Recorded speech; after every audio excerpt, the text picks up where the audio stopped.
start recording. All right.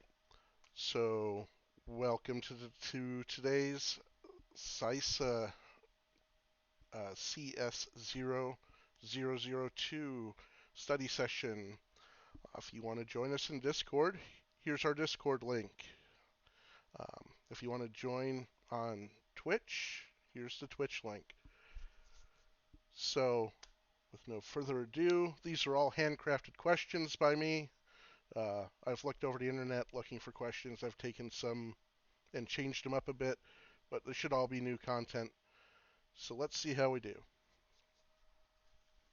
You plug your laptop into the local network port in your office. The software that is pre-installed on your laptop sends the results of the scan to an ASA device on the network. What type of scan has occurred? Select two. We have agent-based, agentless, in-band, out-of-band, credentialed scan, or compliance scan.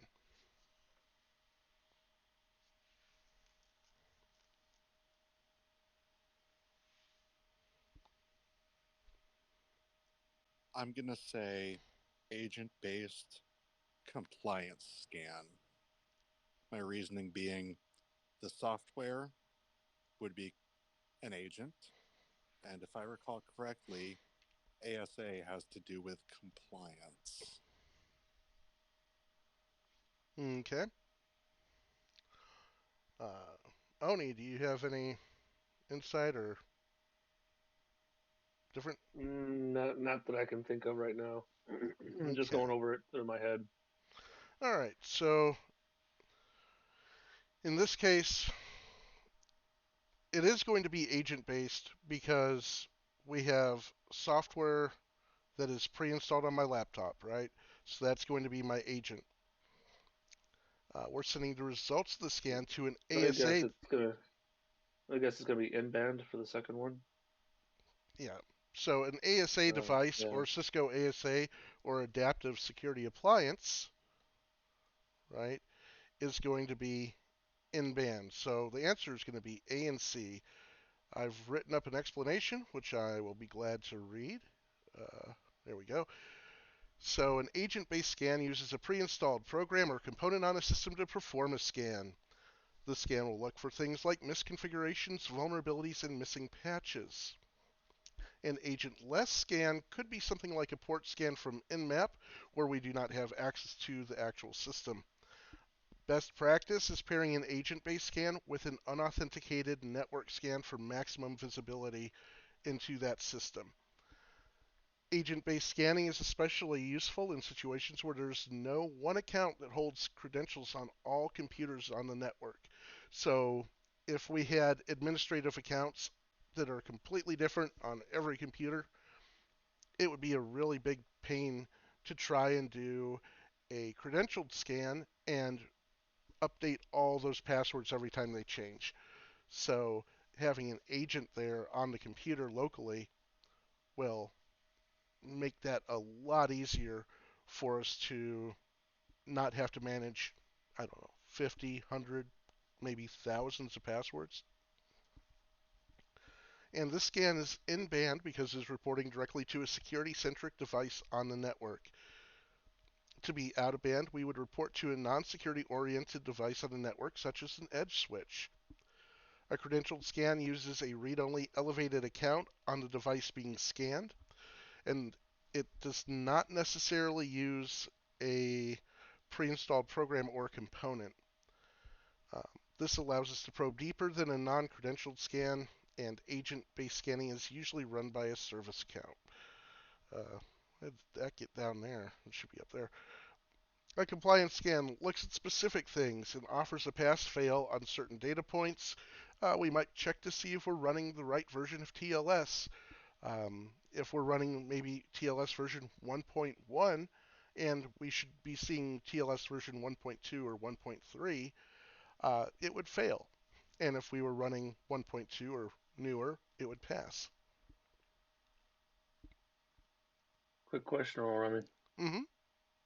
For that question, when you scroll up, when you say ASA device, are you referring to like Cisco ASA? Yeah, I could put Cisco in there, but I think I don't think Cisco's the only vendor who has ASA devices, are they? I mean, Um, is that a specific thing to Cisco, or does Palo Alto also have them? Or, um, oh, what's the one that I'm not trying? not entirely sure. I'm just familiar with Cisco ASA devices, nothing else. I mean, So that's what I was curious. it's who I've always heard it referred to, right? It's like, oh, it's Cisco Yeah, ASA. It's like, okay, cool. But any adaptive security appliance or anything that's um, an actual security appliance on the network is going to be in band when it comes to this. Uh, if you were thinking like Network Plus, in band is going to be like a LAN connection to my switch or my router so I can configure it. Out of band is going to be my console port on my switches and routers and things of that nature. right.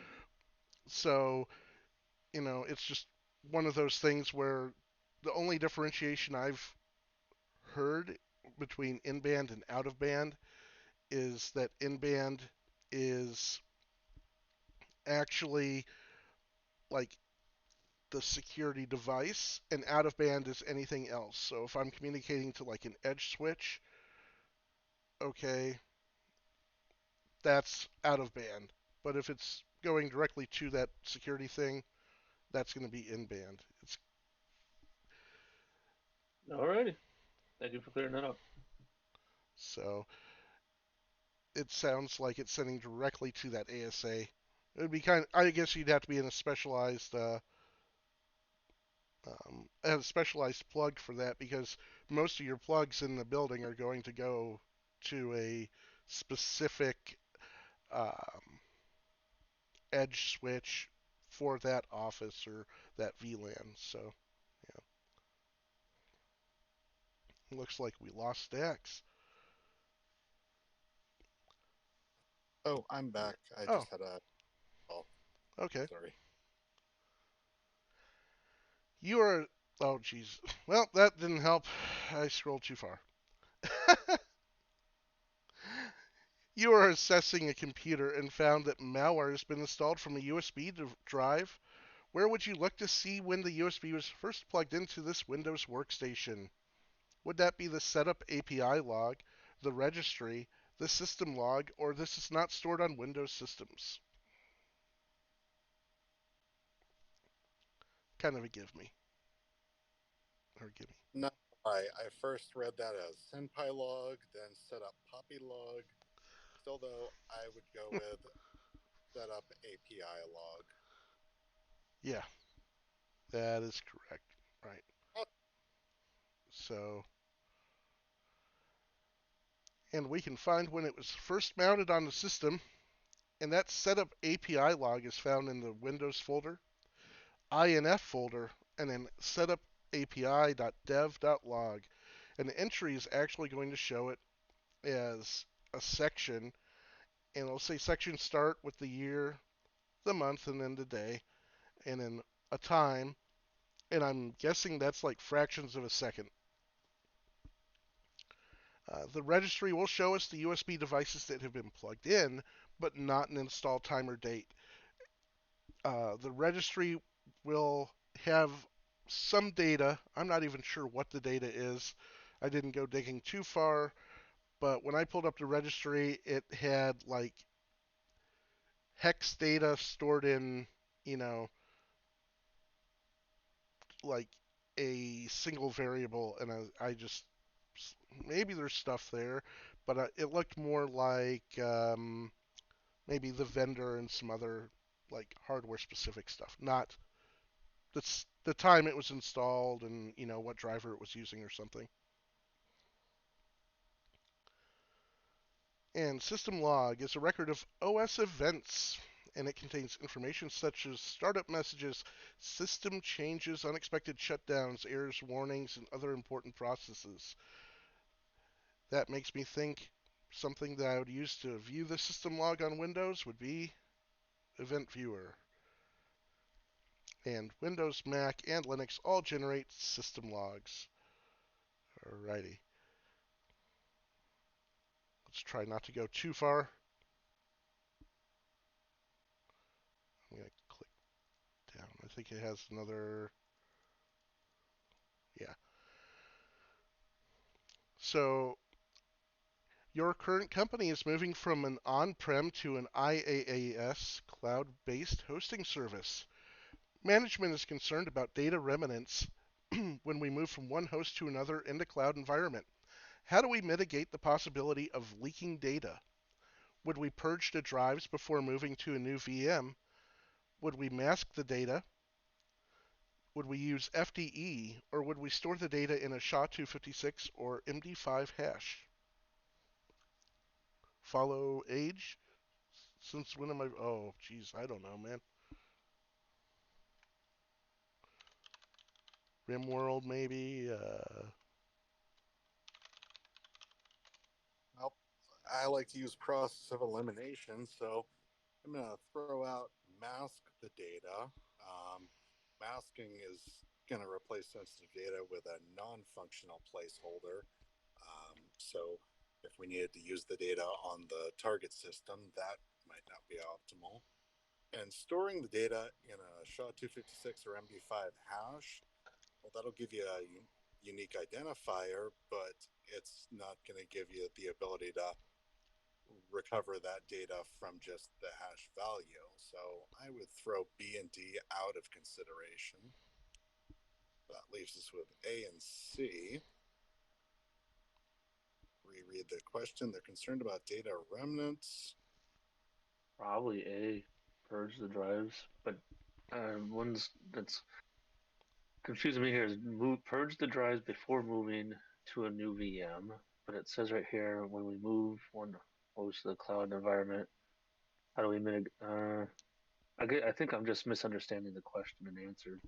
I Okay. hear But I, think purging, like if we purge the data, then there's nothing there to unless we have a separate backup that we're using to deploy it onto those VMs.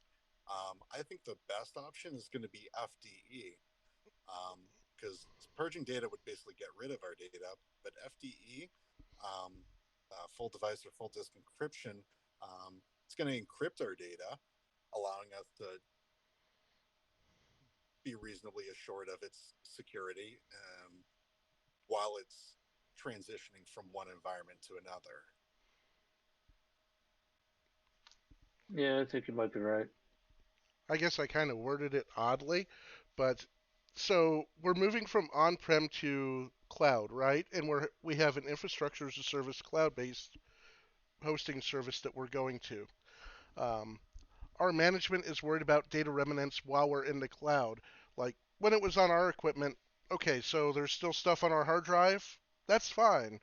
But if we move from one VM to another VM because we needed more um, processing power or more space or more RAM or whatever, how can we be sure that wherever that old data was stored, it's not accessed by the next person who comes behind us and is using that hardware, right? So would we purge the drives before moving to a new VM? So when we're transferring VMs, I know you read this sentence and you're thinking, okay, we're going on-prem to cloud. But if you read the very next thing, when we move from one host to another in the cloud environment. So they're concerned because we're going to a cloud-based environment. Are we going to leak data when we move from one VM to another in the cloud? That's the actual question. I think what you're trying to say is moving a VM to a different host. Um, I think that's where some of the Right, confusion is coming in for me because when I think of a VM, I think of a virtual machine. But then if you're going to move it to that VM to a different server, you're right. going to call it a host. You're going to call it a host, From one and so host like to another. I can do to one. another host. Yeah, I Yeah. could do to another host if that would make it less ambiguous. Sure. Well, the answer thing is right there. What confused me is with A, it says purge the drives before moving to a new VM. I'm sitting there looking at Oh, a this thing like new. I Okay, don't understand that. okay. So you want to do new host down here? Okay, I Yeah, could, I could, I or could change move. that. Yeah, because those two things do have different meanings between the host and VM. Sure, we can change that to purchase drives before moving to a new host. Works for me. Yeah. It just depends. So that's definitely not A then. Wait, now the way you Am, worded it, it's like okay, definitely not am A. I audible? Am I audible? Yes. Yep. So Yep. yeah. I actually saw this question on Jason Dion's exam questions, and then the answer is, of course, C. Use the full drive encryption. I Okay. don't know. Yeah. Yeah, I didn't steal it from Dion. Did he word it no, I similar know. or? Well, yeah, it was kind of similar that you're moving to cloud, and then Okay. how you gonna, yeah, protect the remnants, and then the answer was like, I can use. attest Orami wrote these questions Hey, that's hilarious. taking by hand, and if anything, I think that Jason Dion copied Eh, Orami. Yeah, sure. yeah, So let's see what the answer is. The answer is C. We would use yeah. full drive or full disk encryption, and we'd store the keys probably maybe on an HSM or hardware security module. Mhm. This would prevent any future users from being able to read the slack space and see data that was left behind. Most cloud providers have implemented tech to mitigate this on their end, but this is an extra step that we can do since we are using IaaS in the cloud service. Mhm. Purging the drives could be done when we are done with them, but we can be shuffled around in the virtual environment without our knowledge to a different host or our interaction, so we wouldn't even know that we were moved. We wouldn't even know to purge the drives because we're going to be moved. Mhm.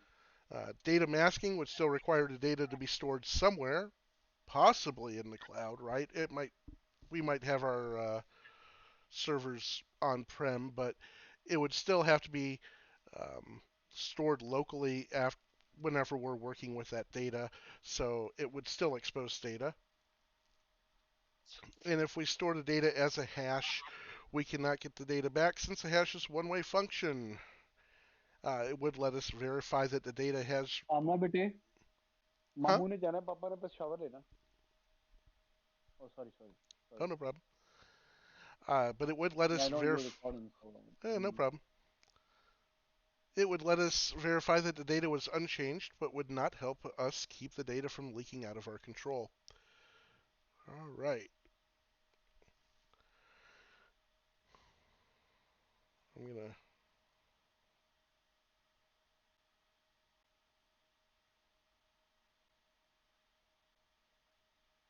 Oh, right. Yeah, this is a long one. Okay. So we have a site office with Active Directory server, 2008 server, that unfortunately had to be switched off for about 6 weeks. We've just powered the server back on, and we are getting error, event ID number 4.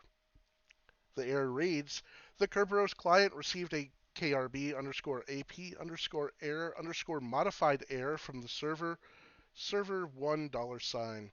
The target name used was the sifs slash server1.domain.local. This indicates that the target server failed to decrypt the ticket provided by the client. This can occur when the target server principal name, SPN, is registered to an account other than the account the target service is using.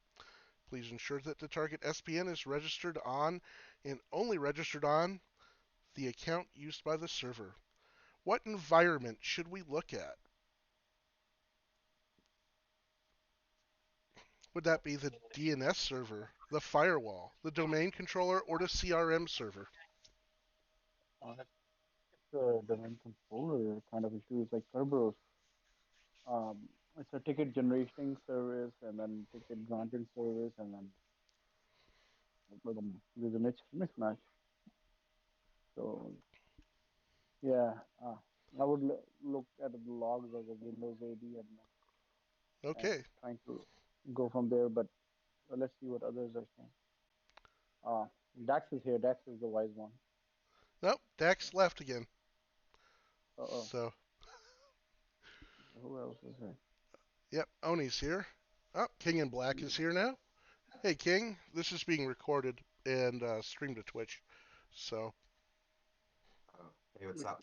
not much. Hey, would we be able to get the link to the Twitch? We'll follow you there. Yes, sir. It's at the very beginning, but I will put that up again. It's just twitch.tv / TOS underscore Orami, just like my name is spelled in the I chat. appreciate it. Yeah. You're the best. All right, so I think it's a C domain controller, but it could be. So I'll reread it for King in Black here. Uh, Oh, this is we this common internet file system. Okay, yeah, go ahead. we have a site office with an Active Directory server 2008. It's running Windows Server 2008 that unfortunately had to be switched off for about 6 weeks. We have just powered the server back on and we are getting error number 4. The Kerberos client received a KRB underscore AP underscore error underscore modified error from the server1 $sign. The target name used was sifs/server1.domain.local. This indicates that the target server failed to decrypt the ticket provided by the client. This can occur when the target server principal name or SPN is registered on an account other than the account the target service is using. Please ensure that the target SPN is registered on and only registered on the account used by the server. What environment should we look at on in that server to continue our investigation? Would that be the DNS server? Would that be the firewall, the domain controller, or the CRM server?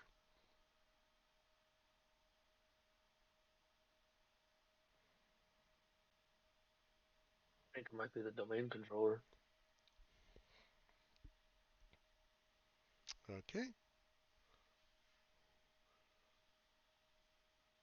That's most likely what I would. Well, Yeah, that's what I said. Alrighty. So well, answer. the DNS. You're right. The Going. answer is domain controller.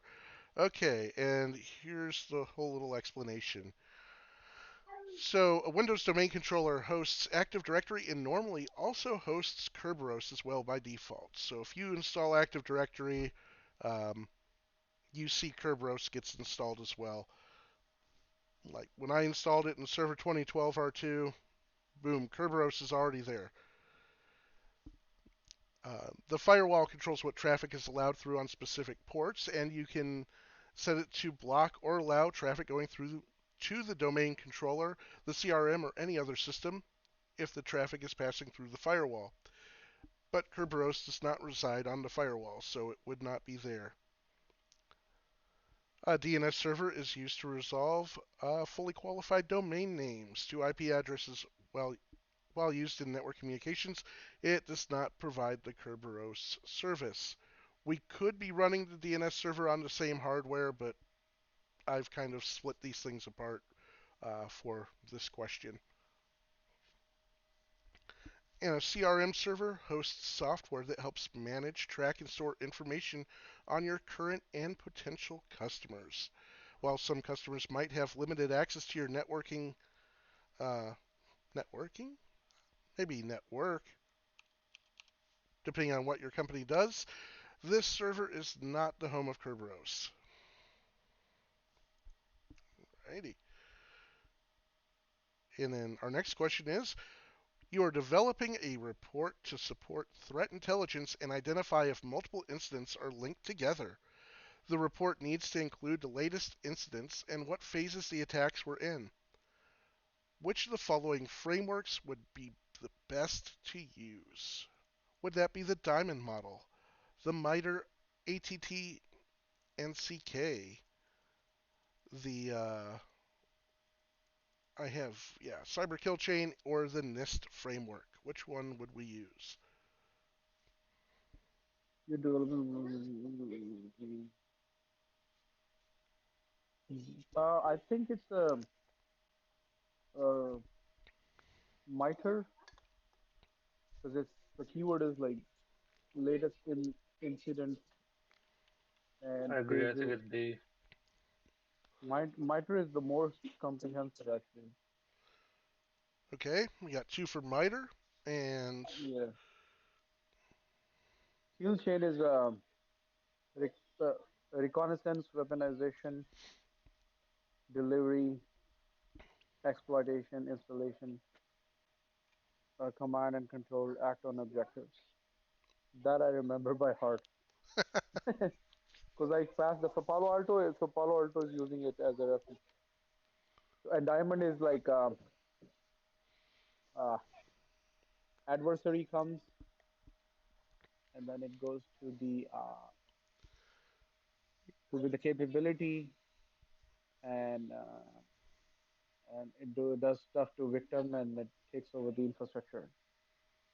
I hope I'm saying it correct. Diamond model yep, you have an adversary at the top, you have the victim at the bottom, you have the infrastructure, and you have capability, right? capability. Yeah.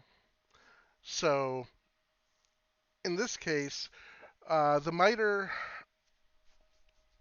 Oh, let's scroll down to the whole thing I wrote. Oh, Oh, oh. no, I'm going too fast. The diamond model of intrusion analysis is our best choice here because it allows us to identify and analyze individual incidents and can help show if the incidents are linked जाओ बेटे together. पापा के साथ हो. If we were using the MITRE ATT and CK, we would be making an assumption that we can group these things together and help identify other likely methods or what groups may have performed the attack based on the actions and evidence gathered. So MITRE ATT and CK, if you go to their website, you can actually pull up where you can see everything that might happen, and you can like check off little boxes, and at the very end you can go, oh, there's like a 70% chance that it's this APT over here from Russia, or China or North Korea or whatever. So in this case, we wouldn't use MITRE because we can't even assume that these things are grouped together. Uh, the newer methods of assessing attacks and seeing if things are linked together is actually combining the cyber kill chain, and each node of the cyber kill chain is actually a diamond model, and it looks really neat. It's way more in depth.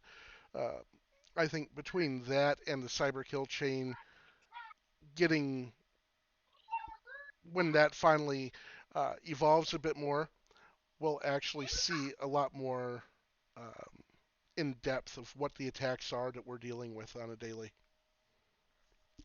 So the cyber kill chain is mostly used to enhance visibility into an attack and enrich an analyst's understanding of adversaries' tactics, techniques, and procedures. So we wouldn't use that. And I just kind of like threw the NIST framework in for a fourth option. Can I see that question one more time? One more time. Sure, sure. So Make sure we have it.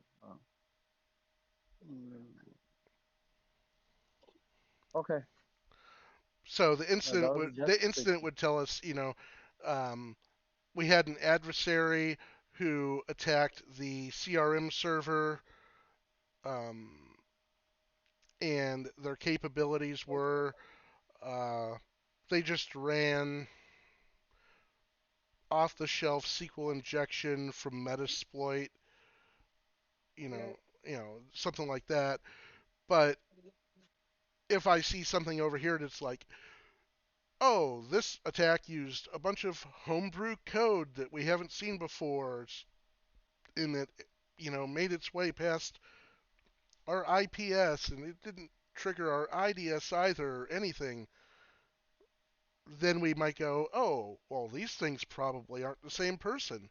Like, this guy's using some off the shelf stuff, and this guy's writing his own code.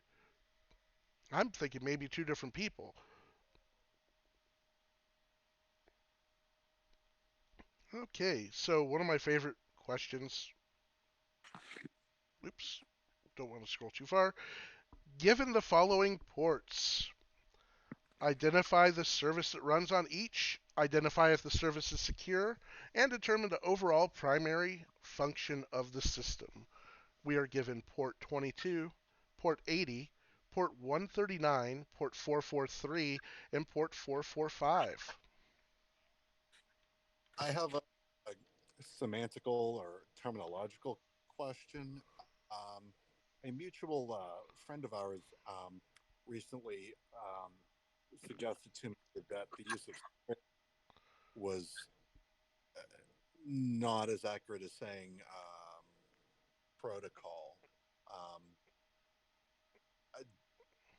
I know it's just phrasing, but any idea or thoughts on the distinction between service and protocol? Um, the protocol should be TCP or UDP, in my opinion, right? It's not necessarily HTTP is the service that's running on there. It could be a protocol, but That I makes mean, perfect, that makes perfect sense. Thank you for explaining that. Yeah, because I had service, or I was using service as the term too, and somebody says, "Well, actually, you wouldn't call that service. That would be," but your explanation makes perfect sense. So the I mean, protocol TCP is TCP is transmission control protocol, and you have user datagram protocol. I mean, it's in the name.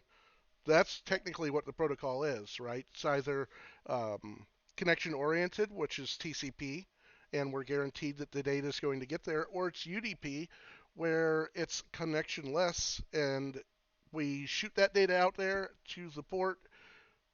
We hope they got it, but if they didn't get it, oh well, best of luck, you know.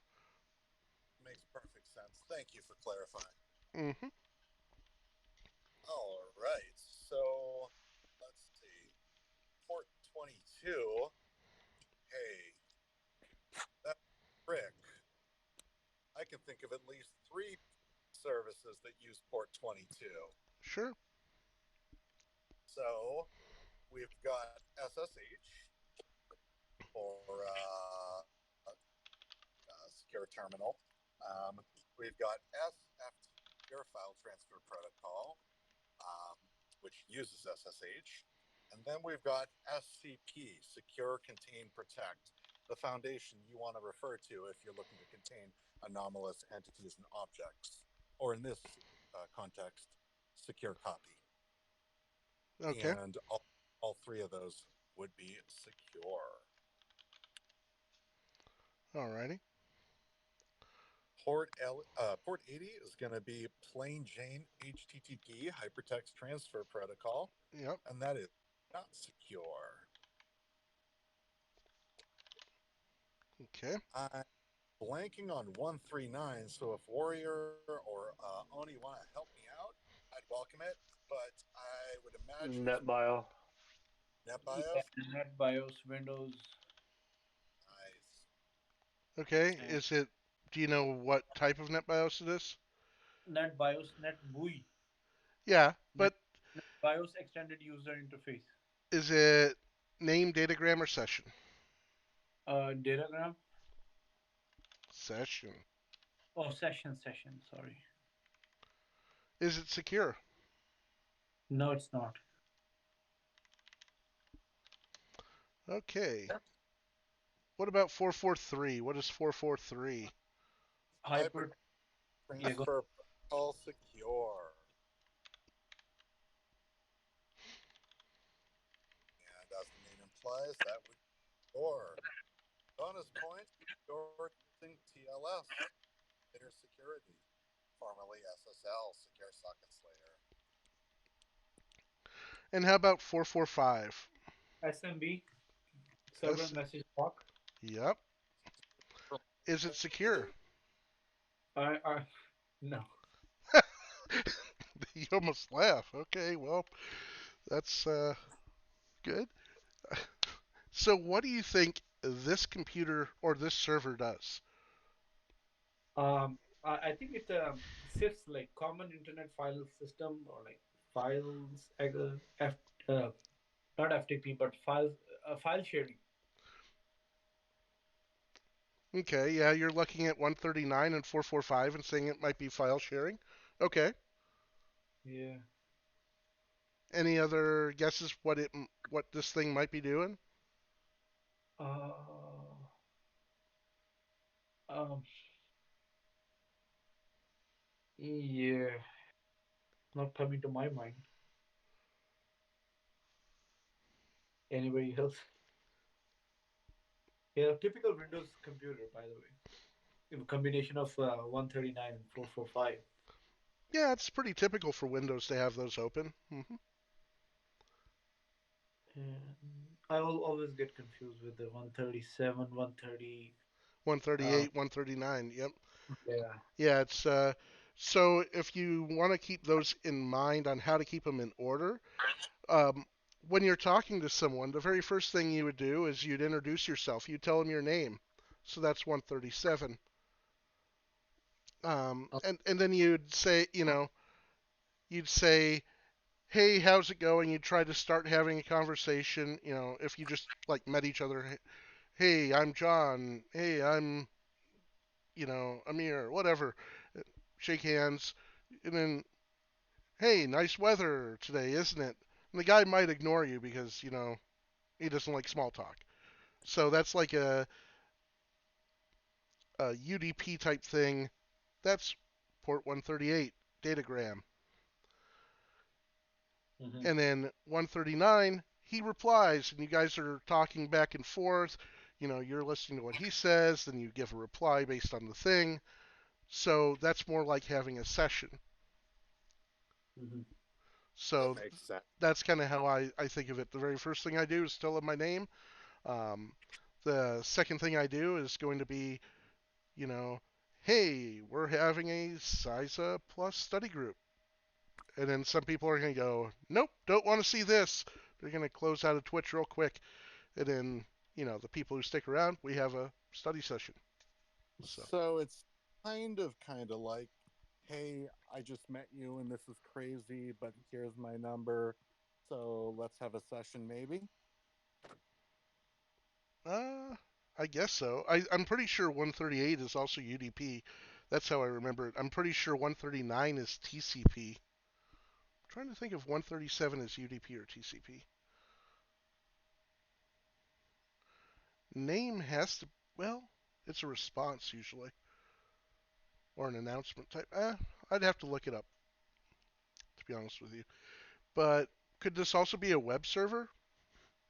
I have port 80 and port 443 open.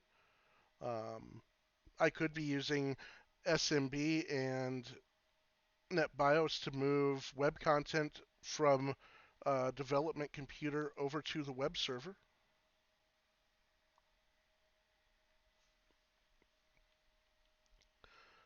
So here's what I came up with. Most likely a web server since port 80 and 443 are open. Um, I wouldn't normally see that on just a file sharing server unless I was sharing over HTTP and HTTPS. I definitely would not want to leave HTTP open if I could close like one of the non-secure things and still have it work. HTTPS would be way better to leave open, and then I'd close 80 if I could. But I don't remember if that's something to go into or not. But out of all this, if I don't want to lose functionality of sharing files or printers or things, I would want to leave these two open, and I'd probably close HTTP and make everyone use HTTPS.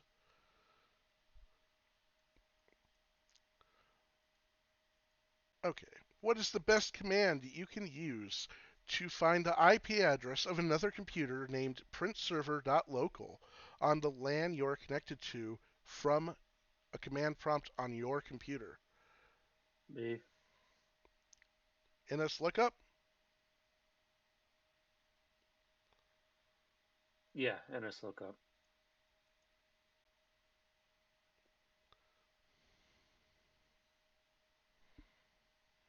Really? Let's see. And let's look up Am I mistaken? I could be mistaken. server 2012. There we go. Server unknown. It says, I don't know what that is. I didn't find any A or quad A records for server 2012. That doesn't work. What might I do? We'll do that. And I guess it's. Oh, to find it. I guess just ping it. If you just want to find the IP address. Oops, if I type it right. Yeah. Yeah. Now There you go. I have the I IP don't know. I address. was. Yeah, I was thinking of something else. Yep. So it would be ping. So the explanation here, netstat will show us our current connections, but we may or may not have an open connection to that said same computer that we're looking for on a network. NSLookup looks up DNS information for us. If this server's in our internal DNS server, we may get a response, but it's hit or miss. If I don't have an A or quad A record, it's not going to know what I'm doing. Ping can use the name of the device in the local network, and it will instantly give us the IP address of the device as well. ipconfig can give us the information about our connection, but we are looking for information about another device or computer, so this information would not be helpful for us. The equivalent of ipconfig on a Linux or Unix, or I think even Mac, is ifconfig. Yeah, beat me to it. I was about to ask that.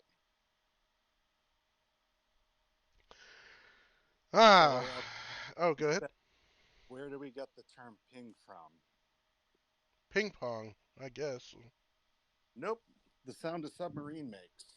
You know, Oh, when it sends sonar. ping, yeah, sonar. That is the origin of our computer interpretation of ping. Hmm. We're sending out a signal and listening for a response. Twitter employees are being fired in large numbers after Elon Musk purchased the company. What threat should Elon Musk be paying extra attention to regarding the company? Would that be an APT, an insider threat, 0-day, or SQL injection? What is going to be more likely now that this is happening? The APT. I like the D. question. So you said Actually, since B. B. Yeah, Okay. a lot of people are gonna hate him for the corporate takeover. It's already happened. I'd Well, like to pose an alternate response. okay. Impersonation. As I understand, there's been an issue with impersonation and Yep. Elon Musk Twitter lately. Well, yeah, but I haven't. That could be a different question, but yeah, that thing is someone signed up, paid the $8 for the blue check mark, and basically said the company's going to be giving insulin away for free, and crashed a. I think it's a Fortune 500 company. I'd actually have to look, but they crashed the stock. By that, even Nintendo. I give you props on keeping the questions current and relevant. That makes them interesting. Well done. I'm trying to. So, I mean, this is 2022. Yay. And it's a little bit more about, our day-to-day lives than it is just some Episcopalian uh, person in IT. Her name is Julie, and she's a left-handed Episcopalian software developer who works in the finance industry, who's been tasked by her manager with encrypting large sets of medical data for some reason. Yeah. So, answers B. It is likely that some of these people being let go will be angry, and we have seen that with how they lash out on social media. This being the case, it would be extremely likely that some of them may lash out and try to do damage to Twitter internally in the form of an insider threat. This could be before they are let go, or after they are let go. If the offboarding process hasn't completed, they may still have access to some things inside Twitter.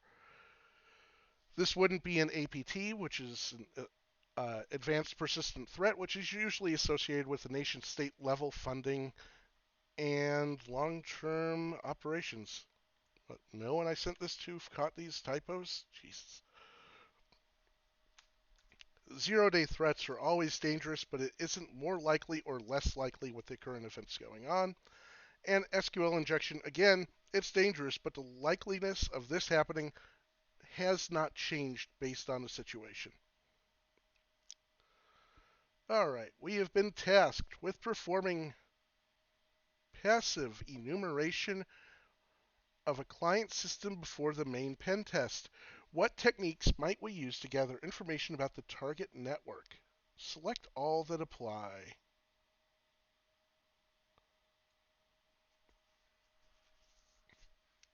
Would you do an Nmap scan, a DNS zone transfer, a Nessus scan? Would you check their social media posts such as Facebook, LinkedIn, or Instagram? Would you use NCAT to probe for open services, or would you perform whois queries?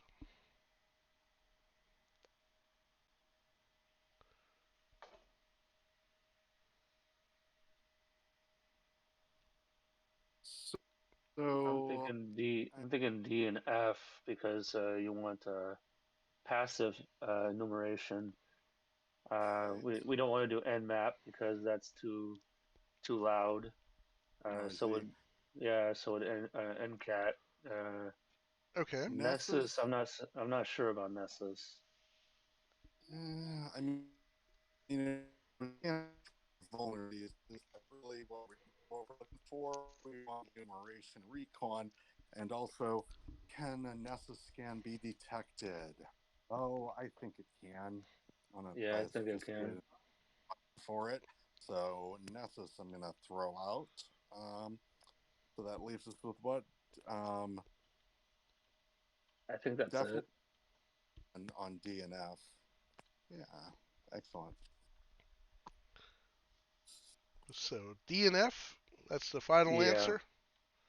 for me it is. Okay. I'm saying it's BDNF. You would do you could do a DNS zone transfer if it's enabled. Um, we could check their social media posts such as Facebook, LinkedIn, or Instagram, or even the Facebook, LinkedIn, and Instagram of individual people that are working there. And yeah, we can always perform DNS whois queries to figure out more.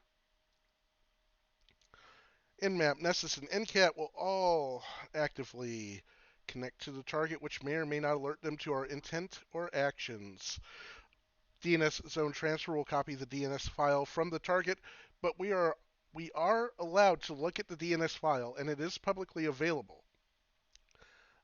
This option would need to be turned on by the web admin on the client side.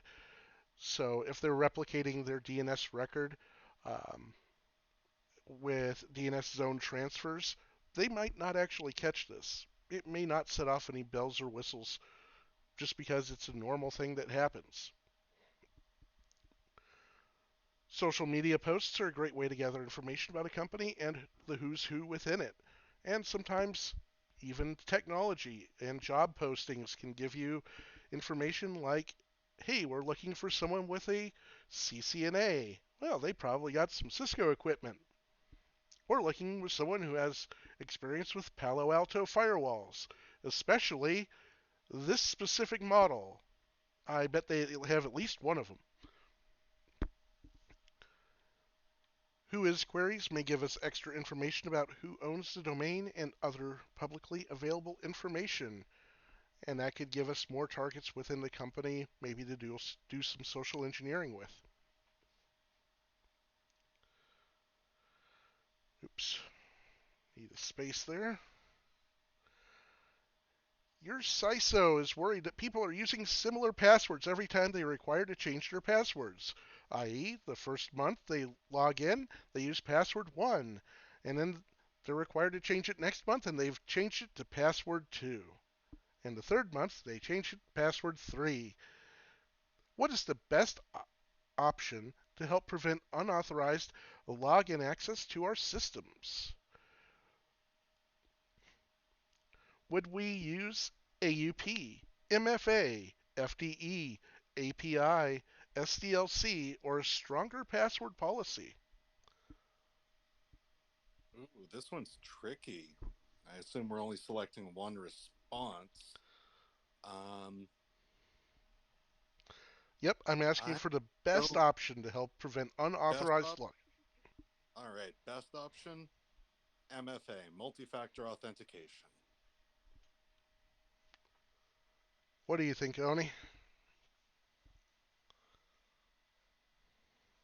Yeah, sorry, I was shaving. Yeah, MFA. I think that's the best option. Yeah. Okay.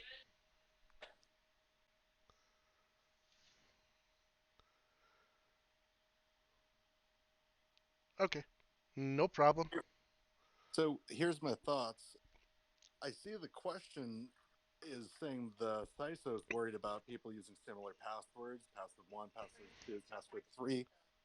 But then the question asks, what's the best option to prevent unauthorized login access?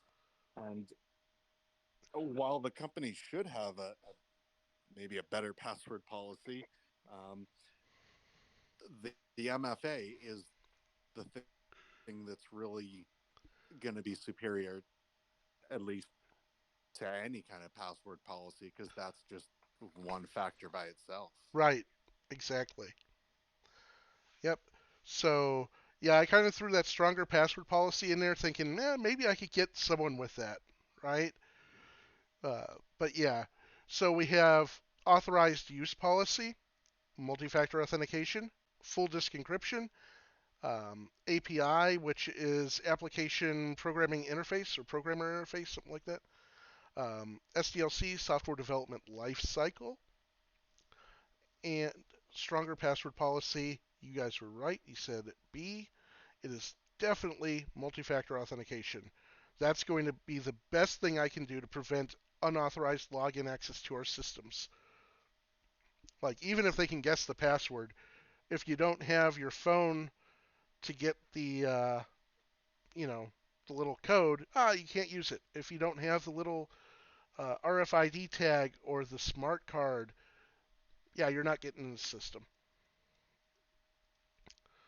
So we have an authorized use policy may tell us how we can use the computer or device.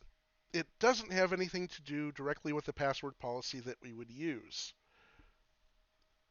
Multi-factor authentication would render just knowing the password not enough to gain access to our systems, and it would keep unauthorized users out. FDE is great for keeping data at rest safe. I need to fix that. But it doesn't do anything to keep our system safe when our users are likely only slightly modifying their passwords upon each required change. So if we have a password that's just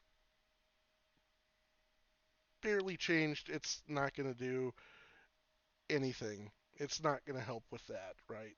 They log in. Uh, Maybe the TPM has the key for the FDE there, and it just goes, oh, yep, you're good. Boom. It's great for keeping that data safe if someone stole the hard drive, but it doesn't do anything by itself with these passwords.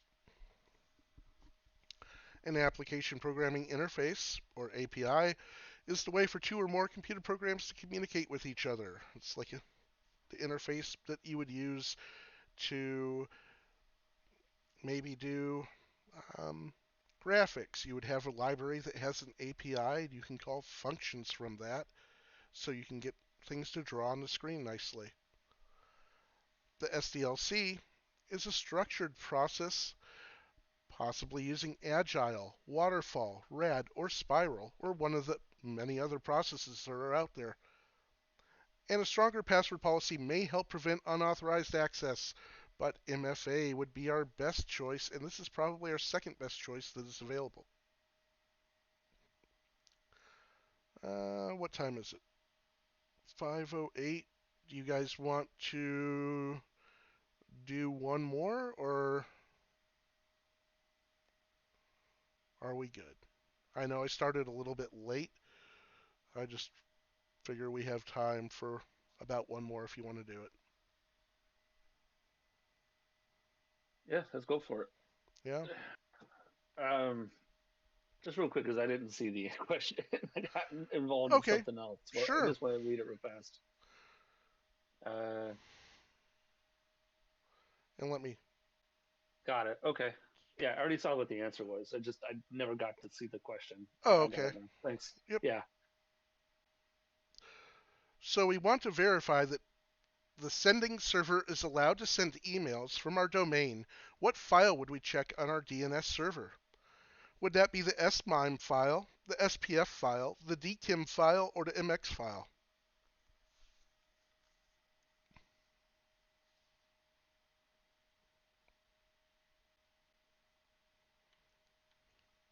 Yeah, you just talked about this the other day.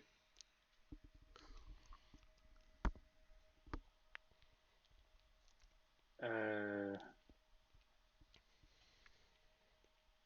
think this one's the DKIM, not the SMIME this time. I think me and you were talking about the difference SMIME and DKIM.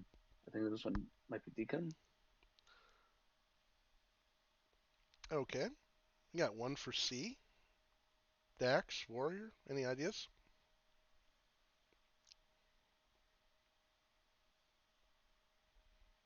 And did I get mixed up again?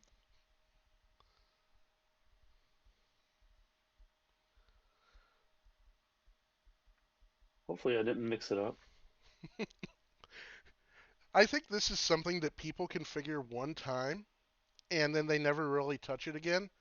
So, I mean, even if you're in IT, unless you're like editing DNS files daily, I don't think you deal with all these records on a weekly No, or a yeah. monthly basis, even, right? It's like, what? Edit the SPF file, edit the dkim file, dmarc, smime, what? mhex. What do you guys think? Dax, Warrior? Yeah, 1.55 sending. So I think I just got my phone handed back to me after somebody was using it for placing an order for dinner. So let's Oh, see. We want to verify the sending server is allowed files from our domain. What file we want to check? DNS server. Oh man, this is one of those CySA Plus questions.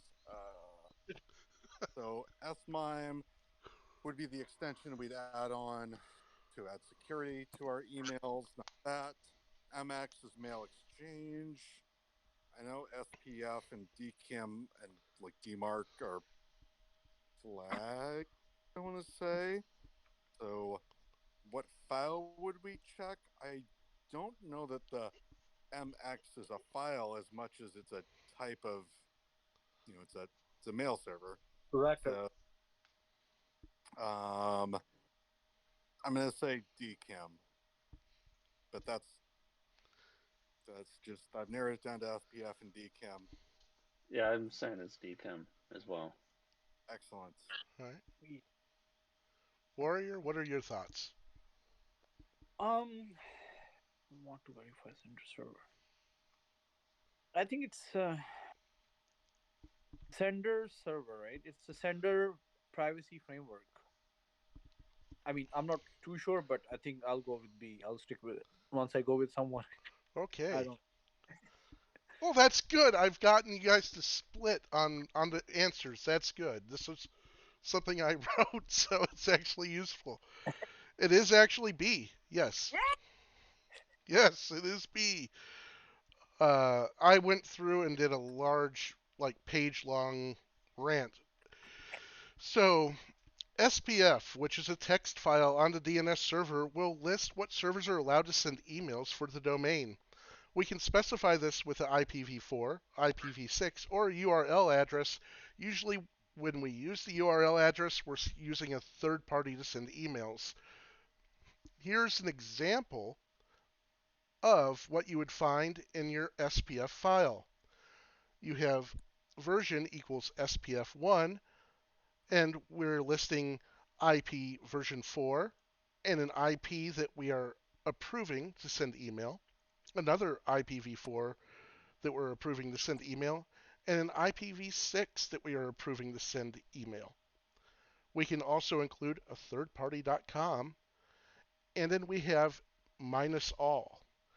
But there are three different types of flag at the end of this SPF file, and you can use tilde all.